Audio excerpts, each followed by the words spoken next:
Good morning, student. Welcome in online classes. Dear student, today we'll start a new chapter of biology. देखिए student, science के अंदर अपन जो है first अपने chemistry का एक चैप्टर लिया। अब जो अपन चैप्टर स्टार्ट कर रहे हैं वो एक बायोलॉजी से रिलेटेड चैप्टर है। तो chapter number 5 we are going to start तो the fundamental unit of life. Fundamental unit of life, fundamental का मीनिंग क्या हो गया? किसी भी का आधार ना, एक यूनिट यानी इकाई, लाइफ यानी जीवन, यानी जीवन की आधारभूत इकाई। ठीक है, यानी लिविंग ऑर्गेनिज्म को बनाने वाली एक यूनिट के बारे में अपन यहाँ पे डिस्कस करेंगे। तो इंट्रोडक्शन से स्टार्ट करते हैं। इसके अंदर अपन देखिएगा, मैं इसको आपको शॉर्ट के अंदर अब बता देता हूँ। इसके अंदर मेन पॉइंट्स तो हम अपने सराउंडिंग या इन्वायरमेंट के अंदर अपन देखते हैं तो अपन बहुत सारे जो है लिविंग ऑर्गेनिज्म अपने सराउंडिंग के अंदर देखने को मिलते हैं। एट प्रेजेंट जो है अराउंड 1.8 मिलियन स्पीसीज जो है वो लिविंग ऑर्गेनिज्म, इनका जो साइंटिफिक नेम जो है वो दिया जा चुका है। ठीक है, और इनमें से बहुत सारी जो है स्पीसीज के ऑर्गेनिज्म बहुत ज़्यादा बड़े होते हैं, जैसे ब्लू व्हेल और अफ्रीकन एलिफेंट्स, और इनमें से बहुत सारे ऐसे भी हैं जो माइक्रोस्कोपिक होते हैं और जिनको अपन जो है विदाउट माइक्रोस्कोप के नहीं देख सकते, नेक्ड आई से इनको नहीं देख सकते हैं। तो ये जो ऑर्गेनिज्म होते हैं, इन ऑर्गेनिज्म को जो देखने के लिए माइक्रोस्कोप की ज़रूरत है वो माइक्रोस्कोपिक ऑर्गेनिज्म होंगे। अब ये जो ऑर्गेनिज्म है इनके अंदर क्या होता है, ऑल दीज द वेरिएशंस, तो इनके अंदर जो है कुछ वेरिएशंस भी होंगे, बट जो है इनके जो फंडामेंटल सिमिलरिटी अगर देखें तो उनकी जो है तो वो सभी के अंदर जो है बेसिक यूनिट जो होगी वो सेल होगी, है ना। तो structure project they are all the made up of the one और मैनी सेल। तो जितने भी ऑर्गेनिज्म हैं वो सेल से बनते हैं, वो सिंगल सेल हो सकते हैं या मल्टी सेलुलर हो सकते हैं। और बिल्डिंग ब्लॉक और the cell of the living organism are usually very very small और माइक्रोस्कोपिक। तो सेल जो होती है जिसको अपन बिल्डिंग ब्लॉक बोलते हैं वो बहुत ज़्यादा माइक्रोस्कोपिक या स्मॉल होती है। देयरफॉर और understanding the cells required the development of various type. तो अपने को सेल को अगर देखना है, उसको समझना है तो बहुत सारे इंस्ट्रूमेंट जैसे माइक्रोस्कोप की रिक्वायरमेंट पड़ेगी, which can magnify there image. जो बहुत ज़्यादा छोटे जो सेल्स है उसको मैग्नीफाई करेगी, और इसके अलावा उसको देखने के लिए स्टैनिंग टेक्निक्स का भी यूज़ करेंगे। बहुत सारे जो नंबर ऑफ साइंटिस्ट सेल्स के बारे में जो है बताने के लिए बहुत सारा उनका कॉन्ट्रीब्यूशन रहा है। तो ये जो सेल का अपन स्टडी करते हैं इसको साइटोलॉजी के अंदर अपन सेल का स्टडी करते हैं। The critical examine cells from the variety of organism and also identified subcellular parts of organelles of the using the different types of stain.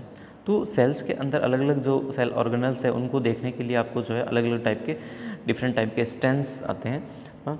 तो उन स्टेन की हेल्प से उनको स्टेनिंग करके अपन देख सकते हैं। अब देखिएगा, अपने को जो ये आज का जो अपने पास है सेल के बारे में जो नॉलेज है इसको जो ऑब्टेन करने में लगभग जो है 350 ईयर्स का जो ये सारा नॉलेज जो है वो एक्यूमुलेट करके बना है। तो knowledge lead to the foundation of the branch of biology called the cytology. तो ये जो सेल के बारे में जितना भी नॉलेज है तो ये साइटोलॉजी कहलाएगा। तो ये बायोलॉजी की एक ब्रांच है। Cytology is the branch of biology related to the study of the cell. तो what is cytology? Cytology is the branch of biology related to study of the cell. तो study of cells जो है वो cytology के अंदर करते हैं। In this chapter will learn about the building blocks of the living. तो इस चैप्टर के अंदर अपन देखिएगा लिविंग ऑर्गेनिज्म जो बिल्डिंग ब्लॉक्स है सेल, उसके बारे में अपन समझेंगे इसके अंदर। अब देखिएगा इसके पहले जो है सेल्स के बारे में जो इनिशियली जो है स्टार्टअप कैसे हुआ सेल के बारे में, तो सबसे पहले जो सेल के बारे में जो है वो बताया था रॉबर्ट हुक ने। ठीक है, तो इन्होंने क्या करा, सिंपली जो कॉर्क की जो सेल्स थी उनको जो है स्टैंड करके देखा था, तो उनको कुछ वैकेंट स्पेसेस नज़र आए थे, खाली बॉक्स की तरह से स्ट्रक्चर नज़र आए थे, जैसे यहाँ पे नज़र आ रहे हैं इनके अंदर ये। तो इनको ही इन्होंने जो है एम्प्टी जो सेक लाइक जो स्ट्रक्चर या खाली जो बॉक्स जैसे स्ट्रक्चर नज़र आई, तो इनको इन्होंने सेल बोला था। तो advancement in the field of physics, इसके बाद में देखिएगा जैसे फिजिक्स केमिस्ट्री इनके अंदर एडवांसमेंट हुआ, इनके अंदर डेवलपमेंट हुआ, तो बहुत सारे जो है इम्प्रूव्ड माइक्रोस्कोप डेवलप हुए और डिफरेंट स्टैंडिंग टेक्निक की वजह से जो है अपने जो साइटोलॉजी के अंदर और ज़्यादा जो है अपने पास में नॉलेज मिलने लग गया। रॉबर्ट हुक ने जो है तो सबसे पहले अपना जो जिस सेल को देखा या एम्प्टी जो सेक लाइक स्ट्रक्चर देखा था इन्होंने, तो इन्होंने इनको एक बुक के अंदर पब्लिश करा था, माइक्रोग्राफिया। ठीक है, कॉर्क जो देखा था वो क्या है, एक डेड टिश्यू होता, यानी जो रॉबर्ट हुक ने जो देखा था वो एक तरह से डेड सेल सी थी। तो ये डेड टिश्यू था जो from the bark of the tree, यानी पेड़ की जो छाल थी उससे ऑब्टेन होता। तो ये जो कॉर्क है उसका यूज़ करते हैं अपन बोतल या का जो स्टॉपर या ढक्कन लीड के रूप में यूज़ करते हैं। अब नेक्स्ट देखिएगा, what are the living organism made up of. तो जैसे कि देखिए किसी बिल्डिंग का जो स्ट्रक्चरल यूनिट होती है या वॉल की जो स्ट्रक्चर यूनिट होती है वो एक ब्रिक होती है। ठीक है, वैसे ही अपनी बॉडी का जो भी स्ट्रक्चरल यूनिट है वो ये लिविंग ऑर्गेनिज्म का स्ट्रक्चरल यूनिट है वो सेल्स होती है ना। तो from the tiniest to the largest made up of the cell. तो अपना जो शरीर इतना जो बड़ा बना है वो सेल से ही मिलके बना है। In other word the cells is the structural unit of the all living being. तो सेल्स जो है वो स्ट्रक्चरल यूनिट है लिविंग बीइंग्स की। You will get many opportunity to prove this fact with the help of the various interesting. तो इसके बारे में अपन जो है और ज़्यादा समझेंगे अलग अलग एक्टिविटीज़ के थ्रू। ठीक है, नेक्स्ट देखिएगा अपन डिस्कवरी ऑफ द सेल्स। तो अभी अपने डिस्कस करा कि सबसे पहले जो सेल्स का जो है वो स्टडी करा था रॉबर्ट हुक ने।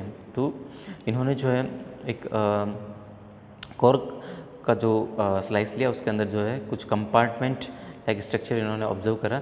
ये जो कंपार्टमेंट जो थे वो जो हनी कॉम होता है, मधुमक्खी का छत्ता, उस तरह से इनको ये पैटर्न नज़र आए थे। This simple observation of the Robert Hooke made, इन्होंने जो ये ऑब्जर्वेशन देखा था ये 1665 के अंदर देखा था। ठीक है, तो ये एक माइल्ड स्टोन की तरह है साइटोलॉजी के अंदर या बायोलॉजी के अंदर था। ठीक है, उसके बाद में जो है रॉबर्ट हुक, तो रॉबर्ट हुक को जो है वो अपन मान सकते हैं फाउंडर ऑफ साइटोलॉजी। तो यही एक फाउंडेशन के रूप में था पहला इनका ऑब्जर्वेशन जो था।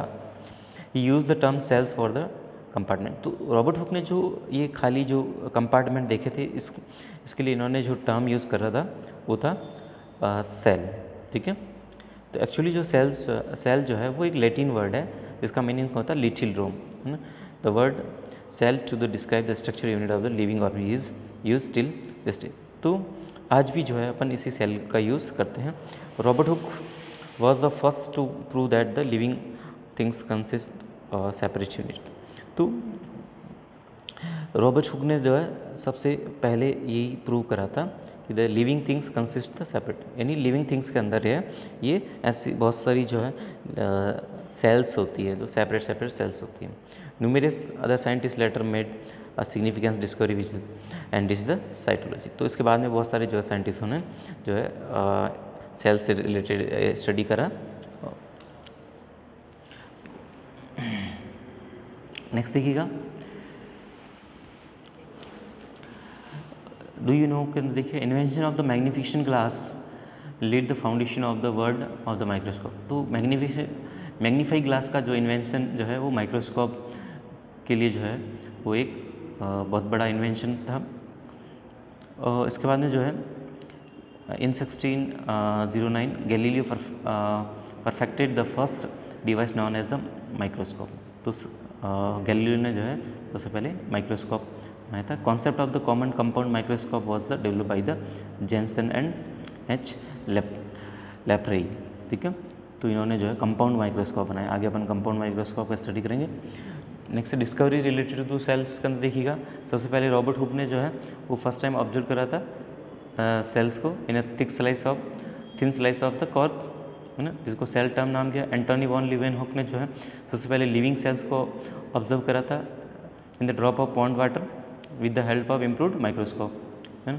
इसके बाद में जो है इन्होंने देखा bacteria, sperm, egg cell, euglena, है ना, रेड ब्लड सेल, इन सबको जो है माइक्रोस्कोप की हेल्प से देखा। रॉबर्ट ब्राउन ने जो है न्यूक्लियस का डिस्कस करा था सेल के अंदर, और पुरकिंजे ने जो है प्रोटोप्लाज्म नेम दिया था। एक्सले प्रोटोप्लाज्म को जो है बताया था फिजिकल बेसिस ऑफ लाइफ, ठीक है। और स्लाइडन एंड स्वेल ने जेएम स्लाइडन और थियोडोर स्वान ने जो है वो सेल थ्योरी सेल थ्योरी दिया था। तो अकॉर्डिंग टू सेल थ्योरी क्या है जो स्लाइडन एंड स्वान ने दिया कि all living organism are made up of the cells and their product, यानी जितने भी लिविंग ऑर्गेनिज्म हैं वो सेल से ही बनते हैं या फिर उनके प्रोडक्ट से बनते हैं। सेल इज़ द स्ट्रक्चर और functional unit of the living organism. तो सेल ही जो है वो स्ट्रक्चर और फंक्शन यूनिट है लिविंग ऑर्गेनिज्म की। All the cells are basically similar in their structure organism. तो जितनी भी सेल्स होती है वो सिमिलर होती है उनके बेसिक स्ट्रक्चर के अंदर। तो ये सेल थ्योरी के 3 कॉन्सेप्ट है कि लिविंग ऑर्गेनिज्म जो है वो सेल से बनते हैं, और सेल ही जो है स्ट्रक्चर और फंक्शनल यूनिट है, और बेसिक जो सेल्स का जो स्ट्रक्चर होता है वो सेम होता है। नेक्स्ट है रुडोल्फ विर्चोव ने जो है contributed to the theory of cell theory, saying that the cell arises from pre-existing cell। तो रॉबर्ट विर्चोव ने जो बताया था कि जो सेल्स जो होती है new cells arises from pre existing cell, यानी कोई नई सेल जो है वो पहले से प्रेजेंट सेल से ही बनती है। This statement is known as the integral part of the cell theory. तो ये स्टेटमेंट ही जो है सेल थ्योरी का एक अहम पार्ट माना जाता है। He popularise the concept omnis celluli e cellula, तो all cells comes from the cells. तो इन्होंने ये जो कॉन्सेप्ट दिया था इसका मतलब है all cells comes from cells, यानी जितनी भी नई सेल्स है वो पहले से प्रेजेंट सेल से ही बनती हैं। तो नेक्स्ट देखिए max knoll and E Ruska, इन्होंने जो है इलेक्ट्रॉन माइक्रोस्कोप को इन्वेंट करा था, ठीक है। तो improved version was invented in the year of 1940 and 41 के अंदर इसका इम्प्रूव्ड वर्जन आया। तो इलेक्ट्रॉन माइक्रोस्कोप का जो है वो डिस्कवरी करा नॉल एंड रस्का। नेक्स्ट देखिए basic tools technique of the cytology. तो साइटोलॉजी के अंदर जो बेसिकली यूज़ होते हैं टूल्स, और तो वो कौन कौन से इसके अंदर मेन आता है एक कंपाउंड माइक्रोस्कोप, क्योंकि अपने को जो स्मॉल माइक्रो ऑर्गेनिज्म जो है वो नेक्ड आई से नज़र नहीं आएंगे, इसलिए अपने माइक्रोस्कोप जो है वो यूज़ करेंगे, ठीक है। और इसके अलावा डिफरेंट टाइप्स के स्टेंस आते हैं, इनका भी यूज़ करते हैं सेल्स को देखने या डिफरेंट पार्ट्स ऑफ सेल्स को जो है देखने के। तो स्टैंडिंग, माउंटिंग, स्लाइड प्रिपरेशन, ठीक है, फ्रैक्शनेशन, ये सब जो है are the some techniques to study the cell. तो ये सेल की स्टडी करने के लिए कुछ टेक्निक्स हैं। तो however will discuss the most important instrument. तो यहाँ पे अपन जो है माइक्रोस्कोप के बारे में डिस्कस कर रहे हैं इसके अंदर, ठीक है। तो इस एक सिंपल कंपाउंड अगर ऑप्टिकल कंपाउंड माइक्रोस्कोप देखें इसके अंदर, तो नॉर्मली जो यूज़ होता है अपने स्कूल्स के अंदर, तो इसके अंदर देखिएगा आप इसके कौन कौन से जो मैकेनिकल पार्ट है और कैसे ये फंक्शन करता है। तो देखिएगा इसके अंदर ये देखिए कंपाउंड माइक्रोस्कोप है। इस कंपाउंड माइक्रोस्कोप के अंदर आपको ये तो इसका जो बेस हो गया है ना, बेस यानी नीचे के लिए उसको रखने के लिए हो गया इसका बेस, और ये इसका जो है आर्म हो गया, यानी इस तरह से स्टैंड हो गया इसका। इसके ऊपर ये आपका एक तो ये जो स्टेज है, ठीक है, ये जो स्टेज है इस स्टेज के ऊपर अपन कोई भी अपना जो सेल है या फिर आपका जो ऑब्जेक्ट है उसको रखेंगे। तो यहाँ पे एक स्लाइड लगा रहे, उस स्लाइड को होल्ड करने के लिए ये स्लाइड होल्डर लगा रखे हैं इसके अंदर, ठीक है, या स्टेज क्लिप बोलते हैं इनको, ठीक है। तो यहाँ पे अपन मटेरियल, कोई भी मटेरियल जो स्लाइड है स्लाइड के ऊपर यहाँ पे रख सकते हैं, ठीक है। ये तो ये स्टेज हो गया पूरा, ठीक है, material on slide, stage clip हो गया। अब इसके अलावा देखिएगा इसके नीचे, स्टेज के नीचे की तरफ यहाँ पे आपको एक आइरिस डायफ्राम, ये डायफ्राम जो होता है यहाँ मिरर के ऊपर जैसे लाइट आएगी तो ये लाइट को क्या करेगा, रिफ्लेक्ट करेगा।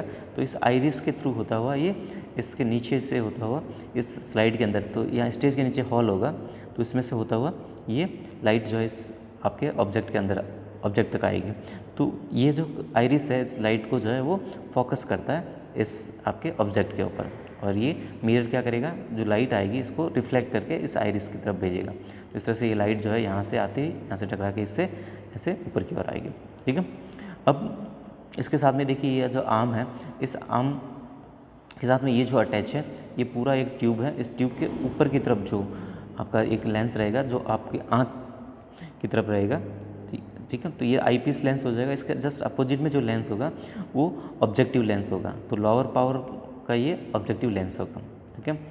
अब यहाँ पे देखिए इसके अलावा और भी लेंस होते हैं, तो ये हाई पावर का ऑब्जेक्टिव लेंस हो सकता है, तो ये 10x 20x ऐसे अलग अलग पावर के लेंस होते हैं। कितना गुना जो है, कितने टाइम्स जो है मैग्नीफाई करते हैं, तो ये यहाँ पे अलग पावर के लेंस होते हैं, ठीक है। तो ये इसको जो है रोटेट करवा सकते हैं, लेंस को जो है अगर चेंज करना है तो ये रिवॉल्विंग नोज पीस है, इसको रिवॉल्व करके अपन लेंस का जो है पावर चेंज कर सकते हैं। तो ये लेंस यहाँ पे आ जाएगा अगर आपको पावर बढ़ाना है तो, ठीक है।